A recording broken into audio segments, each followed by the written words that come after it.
자산 볼게요.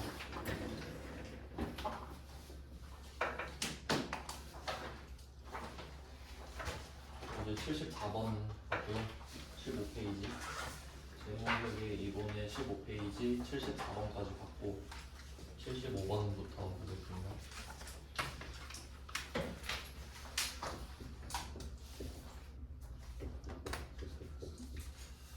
무형자산 같은 경우는 형체가 없잖아요.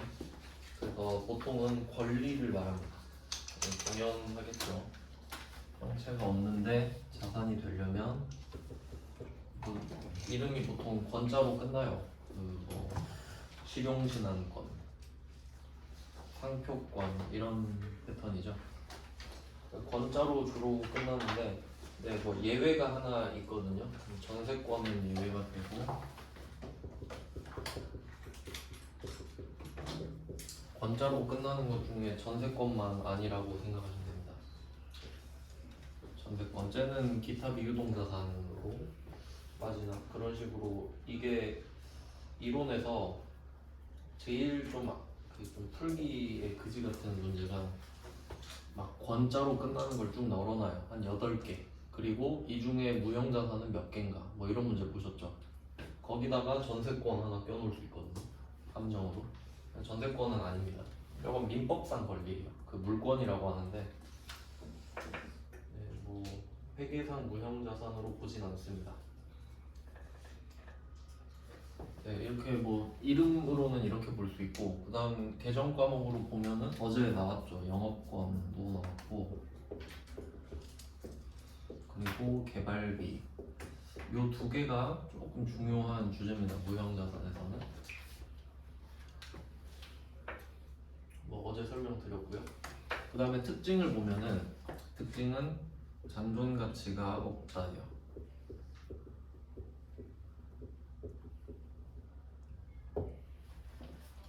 잔존가치가 없는 겁니다. 그러니까 정확히 말하자면 잔존가치가 0인 게 아니라 없다는 거예요. 잔존가치라는 개념이 없는 거예요.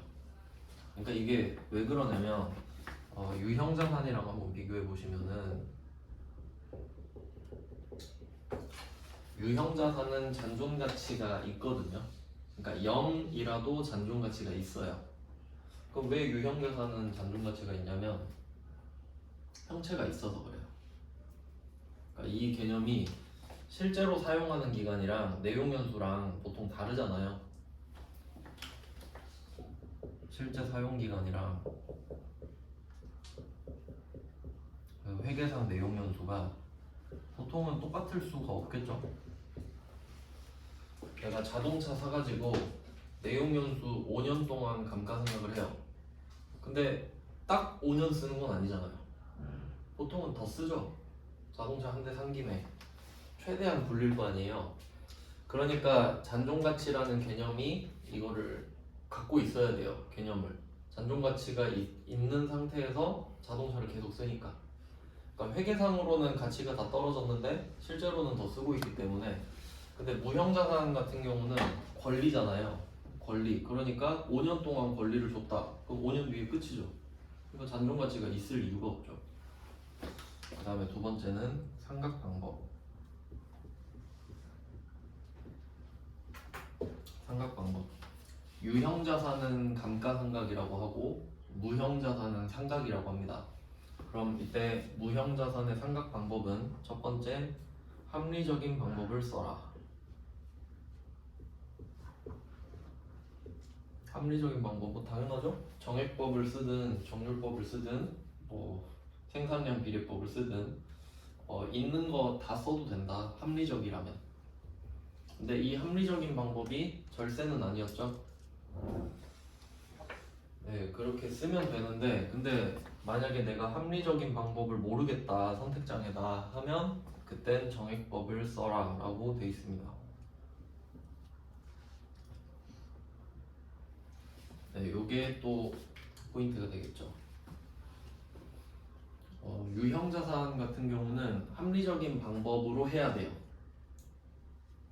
유형자산은 내가 선택장애여도 그래도 합리적인 방법을 선택을 해야 됩니다. 보통은 정액법, 정률법인데 그 자산마다 방법이 정해져 있는 것들도 있어요. 주로 정률법으로 하게 되는데 얘는 이렇게 선택권 그 선택을 못하겠다 하면 정액법을 쓰라고 합니다. 이렇게 해놓고 문제를 보겠습니다. 이 안에서 거의 다 풀리거든요. 75번 볼게요.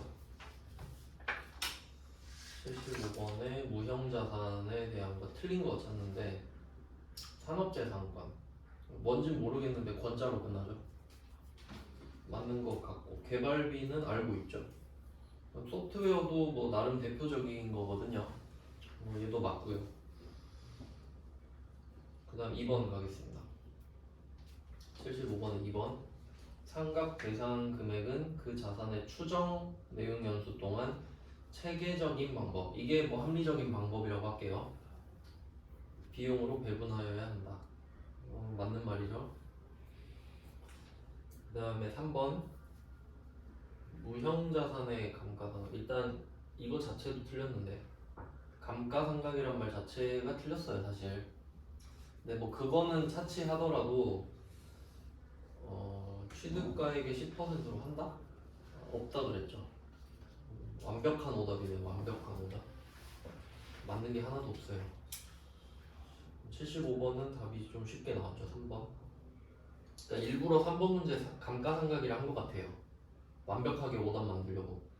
그 다음에 4번 상각기간 20년을 초과할 수 없다. 이것도 하나 적어놓을까요? 상각기간은 20년을 초과할 수 없습니다. 그럼 이 말은 최대 20년이란 소리죠? 최대 20년.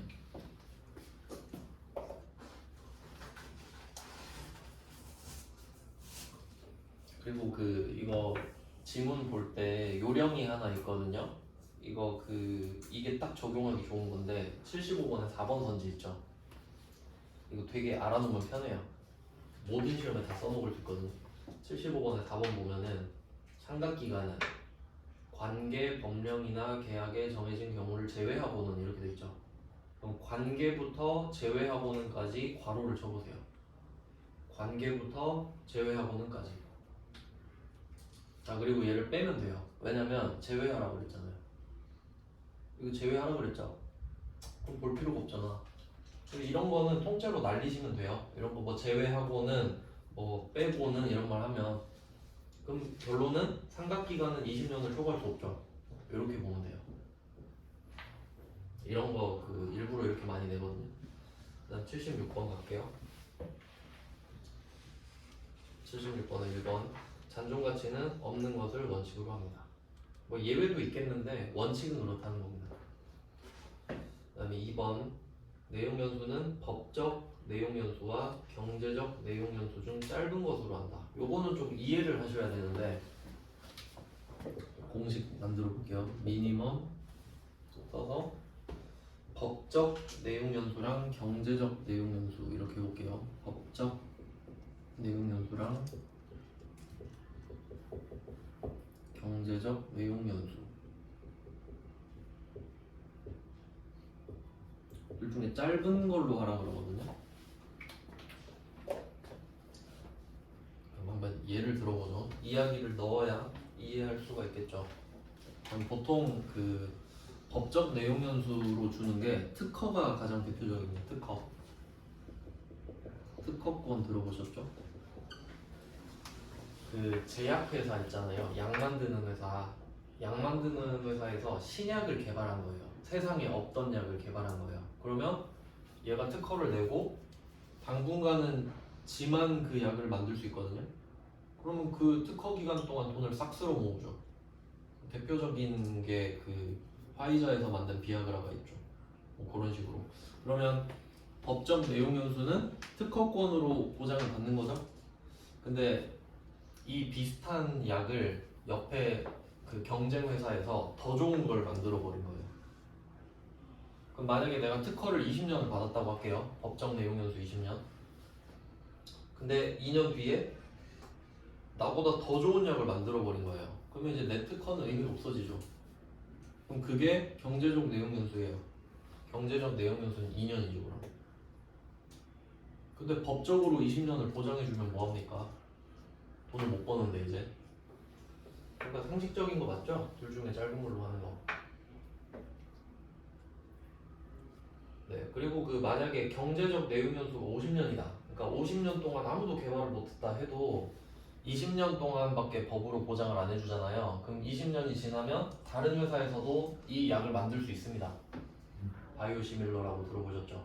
그럼 특허 끝나면 다 만들거든요. 그래서 비아그라 이제 다 만들어요. 제약회사마다. 뭐 그런 내용이에요. 그 다음에 3번 76번에 3번은 감가상각은 여기도 감가상각이라고 그러네. 상각인데 네, 자산을 취득한 시점부터 시작한다. 정확하게는 사용 가능한 시점부터인데 조금 애매하네요. 사용 가능한 시점이 정확한 표현입니다.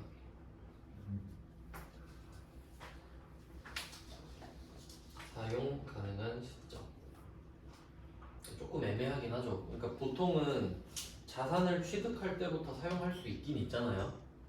하지만 정확한 명문상으로는 네, 사용 가능한 시점부터 합니다. 그래서 틀린 거죠. 요건 좀 많이 틀렸을 것 같아요. 76번 아마 2번 찍어서 틀린 사람 많지 않을까 싶네요. 76번에 4번은 쉽고요. 20년을 초과할 수 없고. 그 다음에 77번입니다. 틀린 것도 찾습니다. 1번은 정액법, 유효이자율법, 정률법, 연수합계법, 생산량 비례법인데 이제 법이 좀 많이 나오죠. 뭐 앞에서 재고자산에서 실질재고조사법, 뭐 계속기록법, 선입선출법, 개별법 이런 것도 나왔고. 그러니까 그게 어느 부분에 그 법들이 모여 있는지는 좀 구분을 하셔야 되고. 근데 여기에 나와 있는 애들은 그 보니까 유형자산이랑 무형자산이 공통적으로 쓰는 방법들인데 눈에 띄는 게 하나 있어요. 유효이자율법이라고. 유효이자율법은 딱 한 군데서만 씁니다. 이자 구할 때만 씁니다.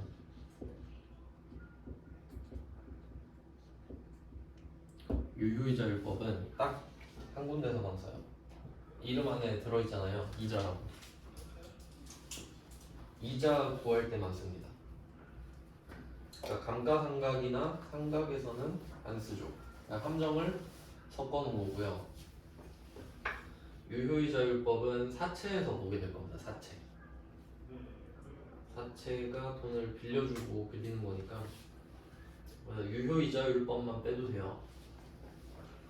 바로 답이 나왔습니다. 77번은 1번이 틀렸고, 그 다음에 2번이죠. 77번에 2번 내부적으로 창출한 영업권. 이거 말 안 된다 그랬죠. 영업권은 권리금인데 상대방한테 더 준 돈이잖아요. 근데 내가 이걸 만들 수는 없죠. 그 다음에 3번 무형자산에 대한 지출로서 과거 회계연도의 비용으로 인식한 지출은 그 후의 기간에 무형자산의 원가로 인식할 수 없다. 당연한 말 아닌가요? 작년에 쓴 비용을 그 뒤에 자산으로 붙인다? 안 되죠. 좀 너무 당연한 말을 정성스럽게 써놨네요. 그 다음에 4번 무형자산의 상각대상금액. 이게 취득원가가 되겠죠? 무형자산은 잔존가치가 없잖아요. 체계적인 방법에 의하여 비용으로 배분한다 이렇게 돼 있는데, 그러니까 보통 이렇게 말을 하고 근데 그 방법을 모르면 정액법을 써라 뭐 이렇게 나올 수 있다는 겁니다. 지금은 원칙만 말을 한 거죠. 그래서 뭐 77번의 답은 1번 이렇게 됐고 78번 가겠습니다.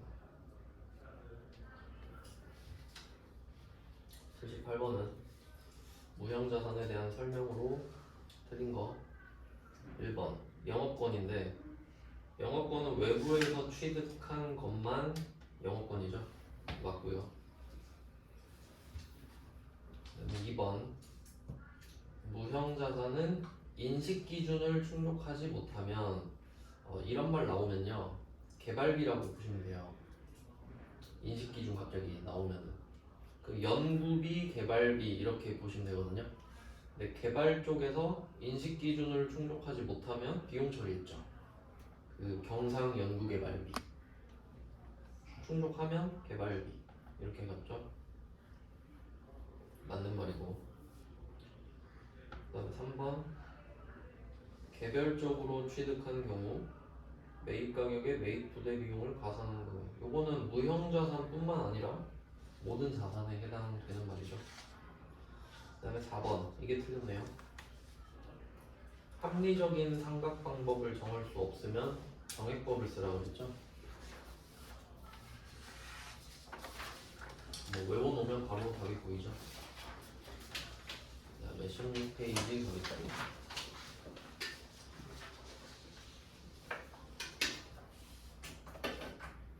계속 무형자산이에요.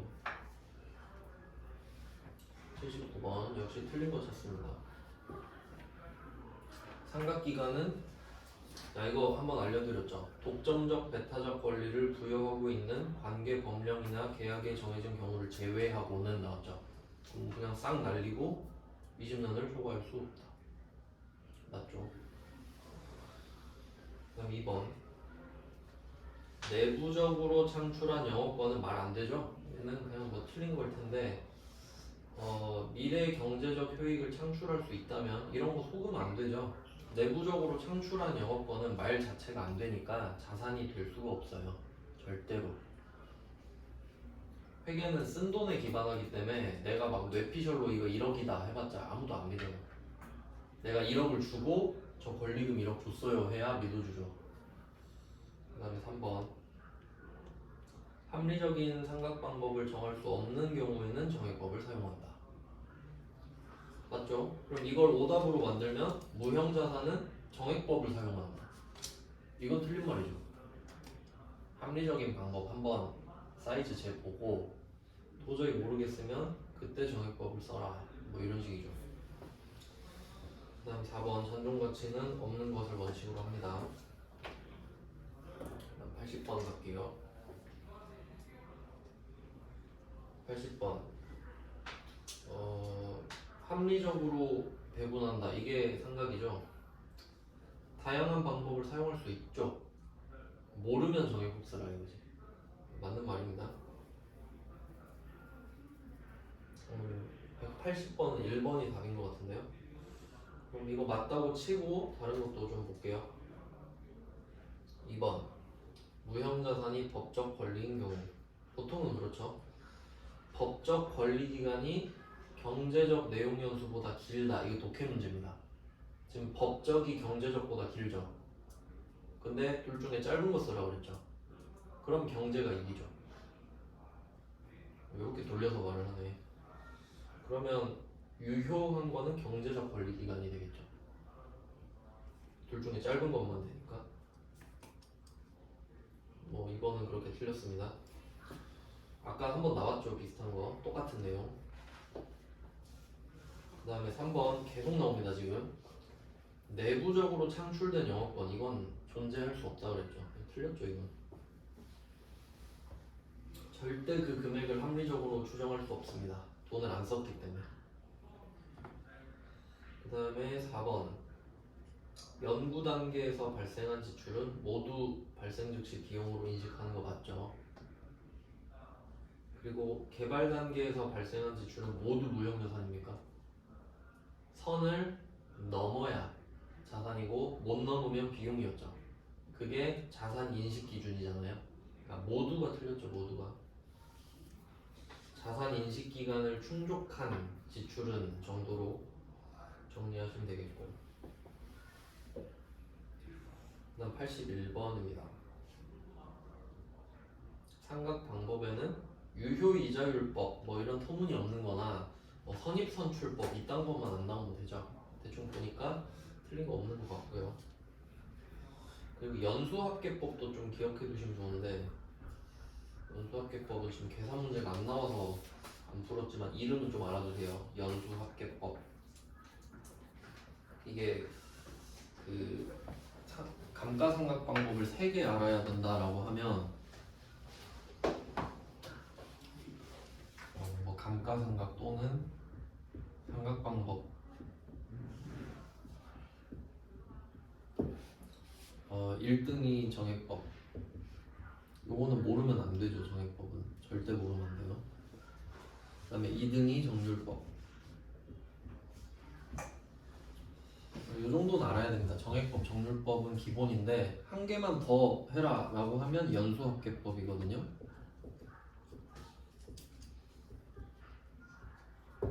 요거는 계산 문제가 나올 법도 한데 없네. 안 넣어놨는지.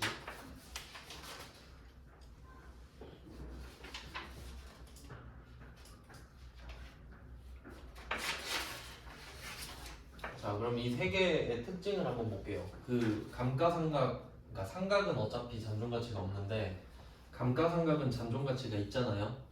그럼 정액법, 정률법, 연수합계법 얘네들이 잔존가치를 고려를 하냐? 그러니까 고려하는 거예요. 잔존가치가 있냐 없냐랑 잔존가치를 고려하냐 안 하냐랑은 다른 문제죠. 잔존가치가 없으면 고려할 필요도 없죠. 잔존가치가 있는데 고려를 하냐? 잔존가치가 있는데 고려를 안 하냐? 정액법은 잔존가치를 고려하죠. 있으면 써라 이 말이죠. 그리고 정률법은 잔존가치를 고려하지 않습니다. 요게 이제 포인트가 될 수 있는데 앞에서 했나? 감가상각? 이 정률법 같은 경우는 그 정률을 곱해요. 해마다 정률, 정해진 상각률을 곱하는데 그 상각률 안에 잔존가치를 남기게끔 돼 있어요. 그러니까 정률법은 그 내용 연수 동안 감가상각을 다 하고 나면 5%의 금액이 남아 있습니다. 그래서 잔존가치가 있어도 쓰지 않죠. 그다음에 연수합계법은 고려합니다. 이렇게 되는데 지금 연수합계법이 나오지는 않아서 제가 공식만 써드릴게요. 쓰기가 조금 복잡한데 연수합계법 얘는 일단 취득 원가에서 잔존가치를 빼요. 그러니까 잔존가치를 뺀다는 것 자체가 잔존가치를 고려한다는 거죠. 자, 요거를 빼요. 그럼 이게 상각 대상 금액이 되겠죠. 감가상각 대상 금액. 그 다음에 곱하기 자, 내용연수 합계법이거든요. 이름이 내용연수 합계법. 그럼 5년으로 제가 간주할게요. 5년. 5년 동안 감가상각을 한다 하면은 1, 2, 3, 4, 5를 더해요. 6년 동안 감가상각하면 1, 2, 3, 4, 5, 6을 더해요. 4년 할 거면 1, 2, 3, 4를 더해요. 패턴 아시겠죠? 지금은 5년으로 가져갈게요. 5년. 그러면 분모에다가 이 연수 합계를 깔아요. 1 플러스 2 플러스 3 플러스 4 플러스 5 라고 분모에 깔아줍니다. 연수의 합계를. 그래서 이름이 연수합계법이에요. 자, 그 다음에 분자는 뭐가 되냐면 역순으로 갑니다. 그럼 첫 번째 해는 15조 이게 합치면 15분의 5로 가요. 첫 번째 해는 5. 그럼 두 번째 해는 4. 세 번째 해는 3. 역순으로 가요. 그러니까 마지막 해는 1이 되겠죠. 그러니까 15분의 5, 15분의 4, 15분의 3 이런 식으로 흘러가거든요. 그럼 이 방법을 왜 알려드리냐면 그 가끔씩 감가상각 금액 구하라 그래요. 그러니까 예를 들어 뭐 3년차 감가상각비 구해라, 4년차 구해라 하면 정액법이랑 연수합계법은 구하기가 쉬워요. 맞죠? 4년차 구해라 하면 15분의 2 하면 되잖아요. 정액법은 어차피 다 똑같고 근데 정률법은 4년차 구하라 그러면 버려야죠. 빼고 곱하고 빼고 곱하고 빼고 곱하고 해야 되니까. 근데 연수합계법은 가성비가 좋다 이거예요. 방법만 알고 있으면. 네, 그래서 이름 나와서 한번 말씀드렸습니다. 81번이에요. 81번에 2번 가겠습니다. 무형자산을 사용하는 동안 내용연수에 대한 추정이 적절하지 않다는 것이 명백하대요.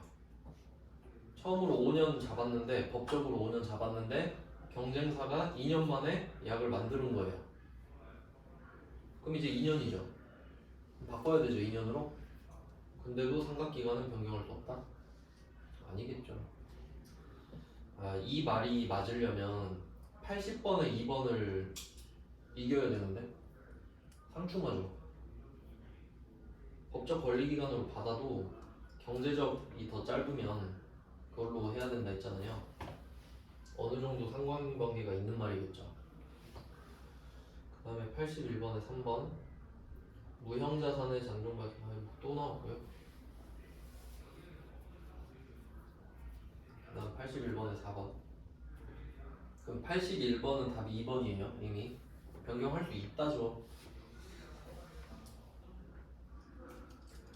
그럼 81번에 4번 이런 거는 뭐 볼 필요도 없긴 한데 그냥 읽어보면 중소기업 기본법 이런 게 있나 보구나 생각하면 되고, 중소기업의 경우 무형자산 내용연수 및 잔존가치의 결정을 법인세법의 규정에 따를 수 있다. 이게 무슨 말이냐면 우리가 세법이랑 회계 기준을 둘 다 따라야 된단 말이에요.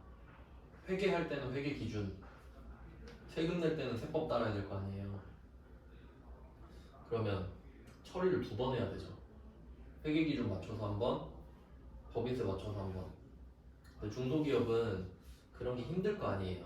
그러니까 돈이 많이 드니까. 그러면 그냥 너네들은 법인세 따라 해도 인정해줄게 뭐 이런 내용이에요. 대충 그냥 그런 내용이죠. 82번 무형자산에 해당하는 것으로 볼 수 없는 거 아닌 거 찾으래요. 3번이죠. 이건 뭐 너무 잘 나오죠. 권자로 끝나고 개발비, 영업권, 소프트웨어. 근데 뭐 내부적으로 창출한 거는 자산 아니랬죠? 그 다음에 83번입니다. 또 나왔죠? 산업재산권, 저작권, 그 다음에 라이선스와 프랜차이즈. 이것도 맞거든요. 프랜차이즈 정도 기억하시면 될 것 같은데, 그 프랜차이즈라는 게 보통 이런 느낌이죠. 내가 뭐 예를 들어 식당을 하나 차렸는데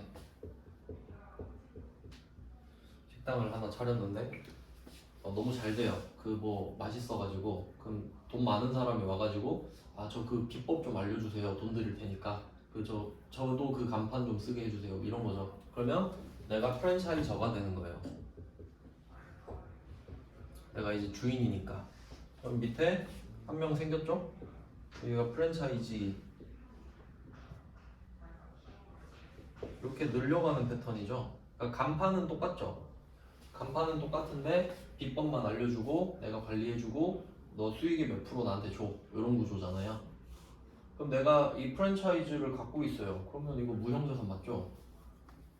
라이선스는 그 자격증이고 비슷한 내용이고, 그러니까 뭐 팔 수 있는 자격을 갖고 있는 겁니다. 명품 같은 데서 그런 거 많아요. 그 다음에 4번 임차보증금. 내가 임차를 한 거죠. 건물을 임차를 했어요. 보증금은 맡기는 건데 이건 기타 비유동자산이죠. 임차 보증금은.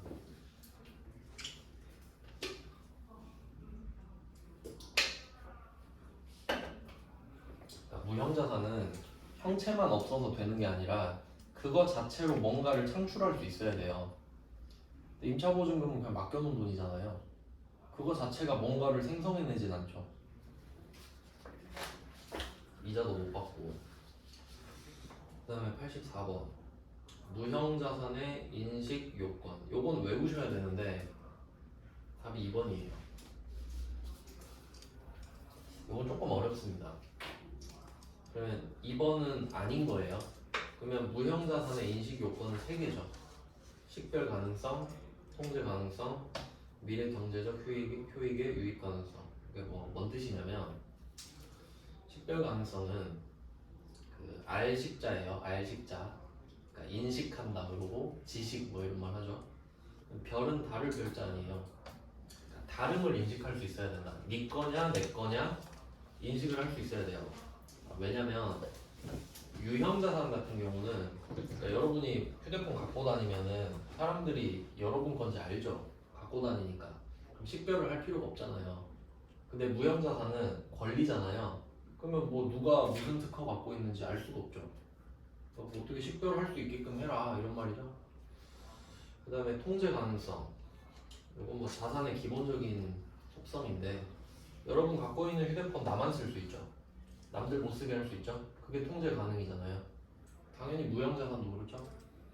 그 다음에 미래 경제적 효익의 유입 가능성. 특허를 내서 이걸로 돈 벌 수 있다 정도. 넘어가겠습니다. 17페이지에요. 무형자산 끝났네요. 그러면 무형자산이 공략하기에 아주 좋습니다. 그 나오는 비중도 꽤 높고요. 어차피 돌고 돌도 똑같은 문제만 해죠. 그다음 17페이지는 부채로 넘어가요. 충당부채, 우발부채, 우발자산 이렇게 말을 하는데 요거는 이제 급이 있습니다. 급이.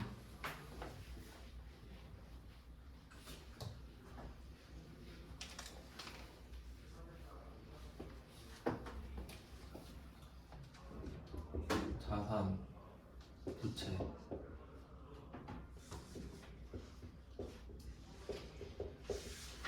충당부채, 우발부채.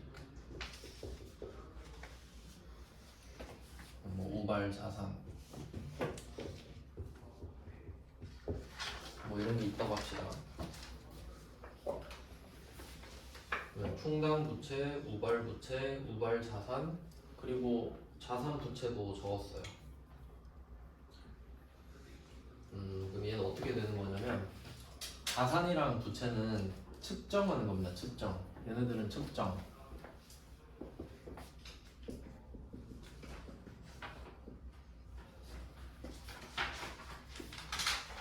측정이라는 거는 자산이면 얼마가 들어온다, 얼마가 언제 들어온다 이런 거. 부채는 얼마가 언제 나간다 이런 거겠죠. 이게 측정이에요.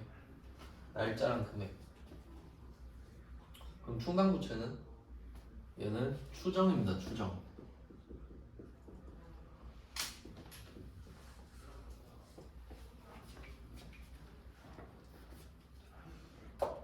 그럼 사실 추정은 쳐주면 안 되잖아요. 추정은 내 생각 아닙니까? 측정은 진짜 누가 얼마 준다 그랬어, 얼마 나가야 돼, 뭐 이런 건데. 충당부채는 퇴직급여 충당부채 있죠. 내가 직원들 퇴사하면 퇴직금을 줘야 되는 건 팩트잖아요. 근데 얼마 줄지를 내가 어떻게 알아요? 퇴사를 해봐야 알지. 그러니까 퇴사를 해봐야 얼마 줄지가 정해지기 때문에 내가 추정을 할 수밖에 없죠. 주긴 줘야 되니까. 그래서 이런 것도 인정을 해주고. 근데 보면은 충당자산은 없죠. 회계가 좀 보수적이라 그런데. 그럼 우발부채, 우발자산 얘네들은 뭐냐? 얘네들은 급이 낮은 겁니다. 제일. 그래서 실제로 이 두 개 있죠. 측정이랑 추정. 얘네들만 재무상태표에 기록을 해요.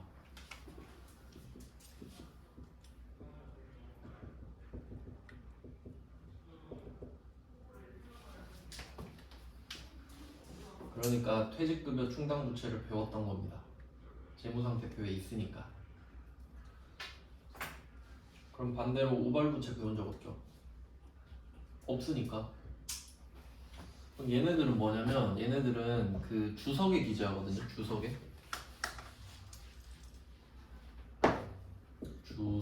기재하거든요. 글자로 쓰는 거랬죠. 그럼 이 우발부채는 어떤 느낌이냐면 누가 나한테 소송 걸었어요. 그럴 수 있죠. 뭐 장사하다 보면은 네가 뭐 무슨 권리를 침해했니 어쩌고 저쩌고 하면서 소송을 걸 수 있잖아요. 그러면 내가 이겼을 때랑 졌을 때랑 차이가 있죠. 보통 이기면 내가 뭐 소송비도 어느 정도 좀 돌려받고 돈은 안 내고, 근데 지면 내가 뭐 벌금 쪽으로 돈 내고 그렇잖아요. 그러면 만약에 소송이 걸렸다. 그럼 내가 지면 얼마 정도 나갈 것 같다. 이런 걸 우발부채로 적는 거예요. 근데 이기면 그 돈이 안 나갈 거 아니에요. 그러니까 얘는 재무상태표에 적기엔 좀 민망하죠. 주석으로만 적어 놓는 겁니다. 뭐 이 정도 보고 문제를 한번 볼게요. 85번에 1번.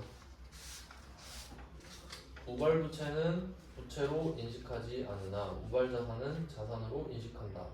여기 좀 반대로 된 것 같네요. 아니다, 둘 다 아닌데. 우발부채는 부채가 아니고 우발자산도 자산이 아닙니다. 일단 뭐 1번이 바로 답이 나왔고, 그 다음에 2번 우발부채 나왔는데 이것도 써먹을 수 있습니다. 자원 유출 가능성이 아주 낮지 않는 한 써있죠. 이거 날려야죠. 않는 한이니까. 그럼 2번은 우발부채는 주석에 기재한다죠. 맞아요. 우발자산은 안 적습니다. 돈이 들어올 수도 있어요. 이딴 거 안 적습니다. 자산은 들어와야 적습니다. 근데 부채는 나갈 돈이니까 적어놓는 거고. 그 다음에 3번 충당부채는 자원의 유출 가능성이 매우 높은 부채다. 요건 좀 상대적인 말인데 일단 얘는 냅둬 놓고요. 그 다음에 4번 충당부채는 그 의무 이행에 소요되는 금액을 신뢰성 있게 추정, 그러니까 충당, 추정 이렇게 봐야 됩니다. 충당부채는 추정이고 부채는 측정이니까 이렇게 연결이 되고요. 그러면 3번 선지가 조금 애매하긴 한데 1번이 좀 확실한 답이어서 이렇게 상대적으로 풀면 될 것 같긴 한데 정확한 답을 알려드릴게요.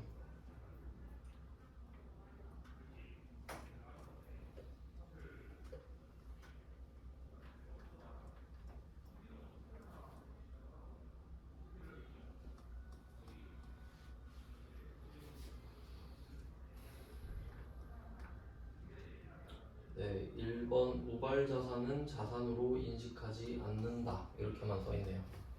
그러니까 둘 다 인식하지 않는다가 맞고 3번은 솔직히 조금 애매합니다. 왜냐면 여기에 부채가 들어가도 맞는 말일 수도 있거든요. 그러니까 뭐 매우 높다가 몇 퍼센트인지 모르잖아요.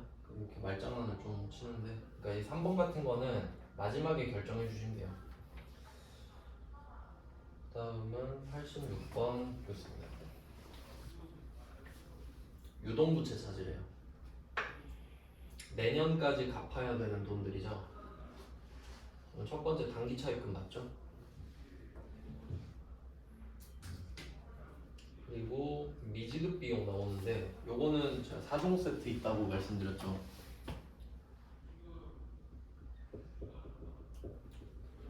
미수 수익,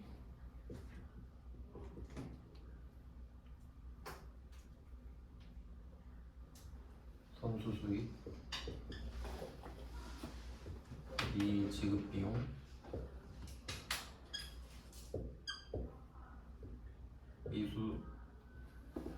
미성급 비용 이렇게 보겠네. 4개가 4종 세트죠.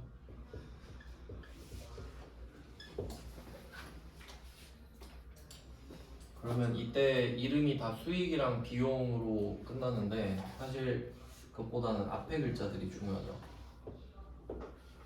그래서 요거 좀 파악하는 방법은 이 수익이랑 비용이라는 글자를 금으로 바꾸면 돼요. 그럼 미수금이죠. 자산, 선수금, 부채, 미지급금, 부채, 선급금, 자산 이런 식으로 성격이 결정이 돼요. 금으로 바꾸면 다 나와요.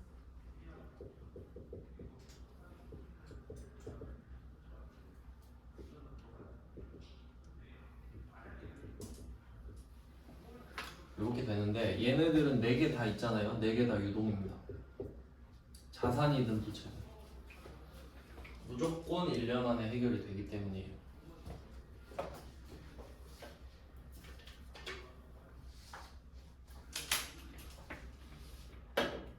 그럼 지금 부채 찾는 거니까 자산만 제끼면 되죠.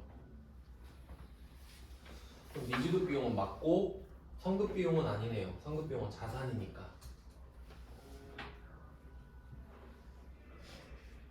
네, 요거 내고 싶어서 그랬던 거 맞죠? 단기 차입금은 맞고 미지급 비용도 맞고 장기 차입금은 아니고 선급 비용은 자산이라서 아니고. 그러니까 이유가 두 개죠. 아닐 때는 비유동 부채라서 아닐 수도 있고 아니면 자산이라서 아닐 수가 있는 거죠. 그 다음에 퇴직급여 충당 부채는 얘는 비유동이죠. 그러니까 직원이 내년에 반드시 퇴사하나요?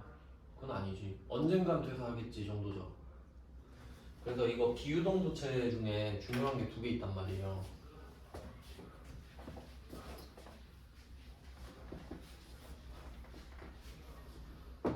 일단 유동부채에서 중요한 거. 유동부채에서 중요한 거는 유동성 장기부채.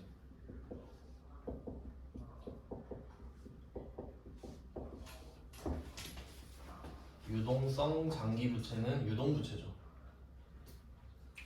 장기 차입금이 유동성 장기부채가 되잖아요. 1년 안으로 남으면.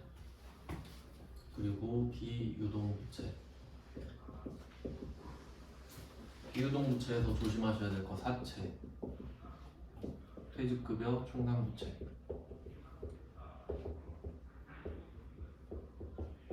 얘네들을 조금 더 신경 쓰셔야 되죠. 왜냐면 유동하면 보통 단기로 시작을 하고 비유동하면 장기로 시작을 하기 때문에 요걸 못 맞히는 사람은 없잖아요. 그러니까 이왕이면 이름 앞에 장기, 단기가 없는 걸 내겠지. 그래서 뭐 퇴직급여 충당부채는 아니고요.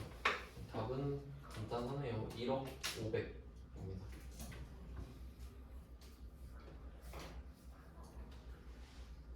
그 다음은 87번. 부채의 유동성에 따른 분류 이렇게 말을 하면 유동, 비유동 구분하는 거죠. 유동성이 큰 게 유동성이 작은 게 비유동이니까.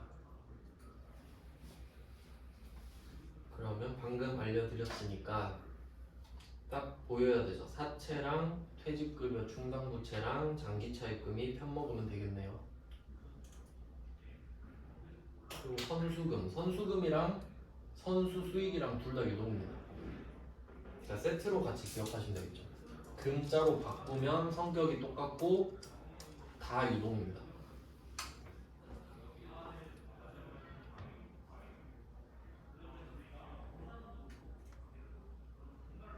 네, 88번 하나만 더 볼게요. 88번까지. 1번. 부채는 보고기간 종료일로부터 1년 이내에 만기 상환일이 도래하는지에 따라 유동, 비유동으로 분류한다. 맞죠? 보고기간 종료일로부터 1년입니다.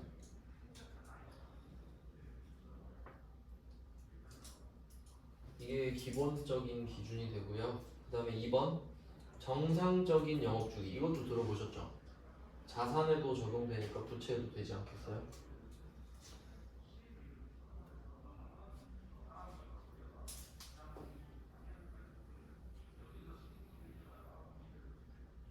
그 다음에 3번은 미지급금은 일반적으로 상거래에서 발생한 지급일이 도래한 확정채무를 말한다.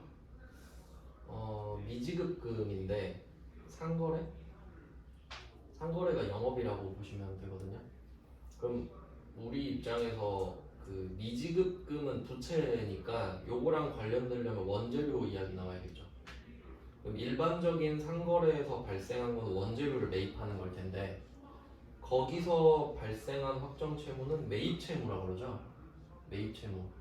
계정 과목으로 말하자면 외상 매입금이랑 지급어음이겠고요.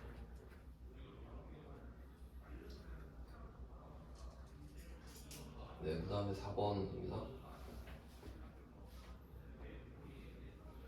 4번은 부채의 채무액이 현재 시점에서 반드시 확정되어 있어야 한다. 이거는 이제 부채에 대한 설명인데, 요거는 그 충당 부채까지 포괄하는 개념이거든요. 그러니까 여기서 부채를 말하는 거는 재무상태표상 부채를 말해요. 재무상태표상 부채. 그러면 유동부채도 포함이 되는 거잖아요. 그럼 유동부채가 포함된다는 전제가 들어가면 퇴직급여 충당부채는 지금 확정되어 있는 건 아니죠. 대충 이 정도지 않을까 뭐 이런 느낌이지. 조금 어렵게 나왔는데 요거 88번의 답이 1번이거든요. 그럼 하나씩 정확히 짚어볼게요. 그러니까 88번에 1번은 맞아요. 맞는 말이고 2번이 왜 틀렸는지 보면은 얘는 정상적인 영업 주기 내에 소멸될 것으로 예상되는 거잖아요. 매입 채무랑 미지급 비용이.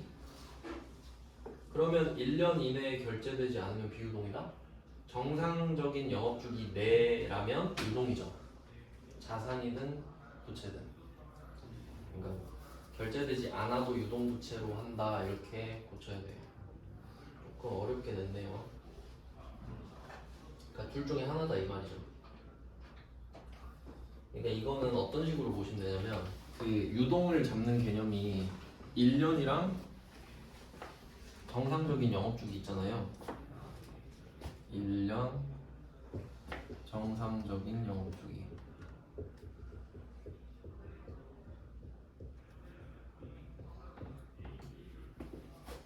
이 둘 중에 짧은 걸로 보면 된다고 해야 되나? 공식을 굳이 만들자면 정확한 건 아닌데 길잡이 정도는 될 것 같아요. 그러니까 지금 정상적인 영업주기 내에 들어온다 그랬잖아요. 그러면 이미 부채가 맞죠? 큰 걸로 해야 되나?